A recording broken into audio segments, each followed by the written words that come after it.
waggaa 1000 takka isaaniif tola oolte guyyaa tokkicha ati gaafatti balleessite abbaa tahi haadha tahi abbaa barbaadde tahi tokkicha saniin si madaala umrii tee guutuu. Nama alagaa dhiisi ilmi kan kee ati guddifte fakkeenya hoggansii godhu ilmi kan kee ati dhaltee guddifte nama alagaa dhiisi intalti tantee ta'ati dhaltee guddifte intalateetiin siin jeebiif intalatee ta'ati dhaltee guddifte umrii tee guutuu itti miidhamte wajjin rakkatte waa meeqa isii jecha kafalte gurbaa tokkottan heeruma siin jennaan gurbaa san diddee dura dhaabbattee itti duulte ati badii takkitti tana dogongortee beekeeti intala ati itti laffaatee wanta jettee beeke takka ammoo waan tokkon dalaga jennaan dura dhaabbattee muciyyootan wanni san badii tahuu boodarra agarte ati dhiifama naa godhu jetteen intalatee tanaan intalti tun dhiifama sii godhuun isii ni mala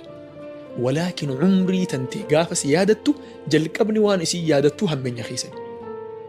nama umrii isaa guutuu waan gaarii hojjetaa turetti beeytu achi waan gaarii malee takkaa hammeenya isarraan arkin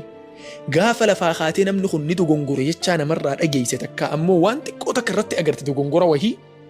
umrii tantee nama sawwanni ati yaadattuun khayrii isaatiin osoo hin taane tola isaatiin osoo hin taane hamtuu inni guyyaa tokkicha irraa sitti mul'ate saniini jecha